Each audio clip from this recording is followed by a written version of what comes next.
당신의 잃어버린 영광을 찾아드립니다. 성범죄 피해자 전문 한진아 변호사입니다.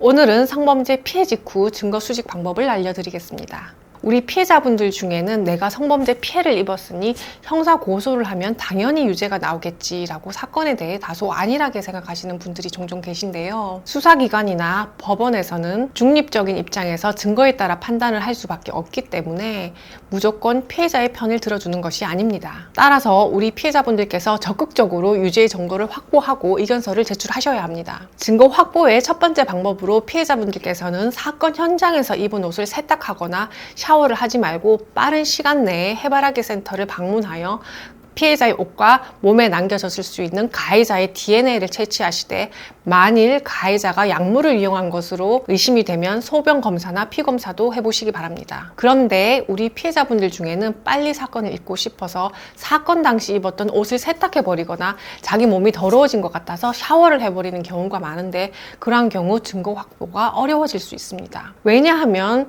가해자의 DNA 확보가 매우 중요한데 구체적인 예로 강간 사건에서 가해자 측에서 피해자와 신체를 접촉한 사실 자체가 없었다고 주장하고 있는 상황이라면 피해자의 몸이나 옷에서 나온 DNA가 가해자의 것으로 확인이 되는 경우 가해자의 주장 자체가 성립될 수 없기 때문에 매우 결정적인 증거가 될 수 있으니 참고하시기 바랍니다. 증거 확보의 두 번째 방법으로 피해자는 사건 이후 빠른 시일 내에 가해자와 피해 사실에 대한 대화를 남겨두는 것이 매우 중요합니다. 피해자분들 중에는 피해 직후 침착하게 전화기의 녹음 버튼을 눌러 가해자와의 대화를 녹음하여 증거로 가져오시는 경우가 있습니다.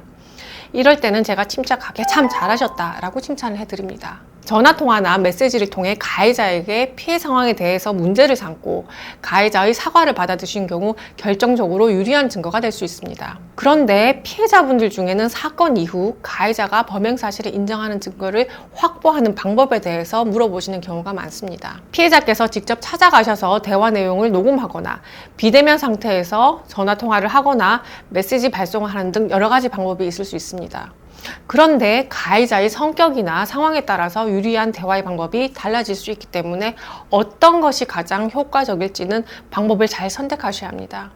예를 들어 가해자가 아주 신중하고 침착한 성격이라고 하면 메시지를 보내서 사과나 범행 인정을 받기는 쉽지 않습니다. 왜냐하면 메시지는 즉각적인 답변을 하는 것이 아니라 내용을 확인한 후에 답변을 보내기까지 시간적인 여유가 있고 그만큼 생각할 시간을 줄 수 있기 때문에 신중한 가해자라면 증거 수집 상황을 눈치채고 오히려 그 상황에서 적극적으로 범행을 부인하고 오히려 변명의 기회로 삼아서 자신에게 유리한 증거로 남겨두는 경우가 있으니 조심하셔야 합니다. 그래서 저는 우리 피해자분들께 만일 가능하다면 가해자를 불시에 찾아가 대화를 시도해 보라고 말씀드리기도 하는데 이 경우 증거 확보에 성공하신 경우가 상대적으로 더 많았습니다. 구체적인 예로 우리 피해자분 중에 평소 친하게 지내던 가게 사장님으로부터 강제추행을 당한 사건이 있었는데요. 피해자께서 다시 찾아가 물건을 구입하러 온 것처럼 방문하여 피해 상황을 설명하면서 그 당시 속상했다고 투정을 부리듯이 말을 하니 가해자께서 대수롭지 않은 듯이 그래 그게 그렇게 속이 상했냐고 하면서 미안하다고 다독이며 피해자의 어깨를 두드리고 손을 잡아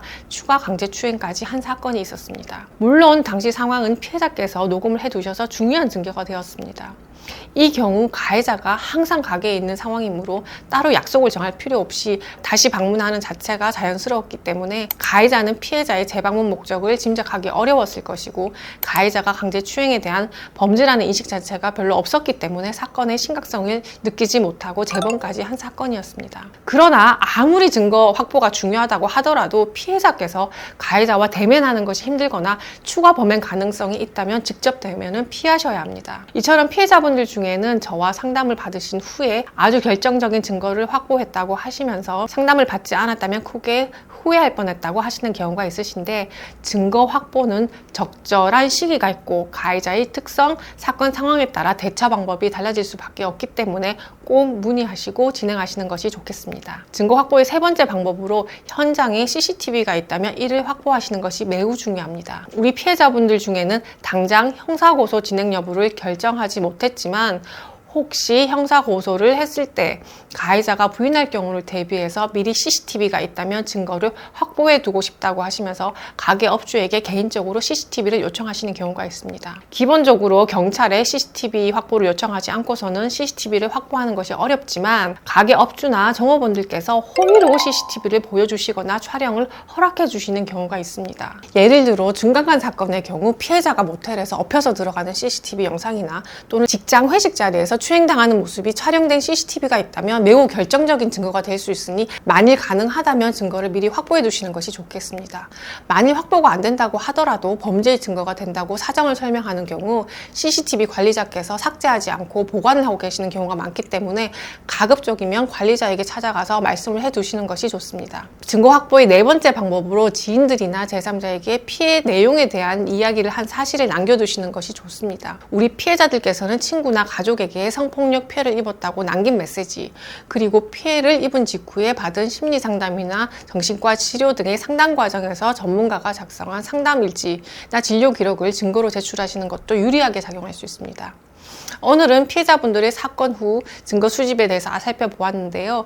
다시 한번 정리를 해드리면, 첫째로 피해자께서는 사건 현장에서 입은 옷을 세탁하거나 샤워를 하지 않고 빠른 시간 내에 해바라기 센터를 방문하여 피해자의 옷과 몸에 남겨질 수 있는 가해자의 DNA를 채취하시고, 둘째로 가해자와 피해 사실에 대한 대화를 하시면서 피해 내용을 남기고 가해자의 범죄 사실 인정 및 사과를 받아두는 노력을 시도해 보시기 바랍니다.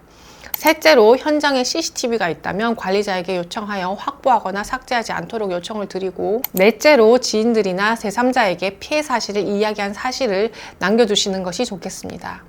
이와 관련하여 도움이 필요하시면 상담 전화로 문의하시기 바랍니다. 저는 우리 피해자분들 홀로 외로운 길을 가지 않도록 함께 하겠습니다. 다음 영상에서 또 뵙겠습니다.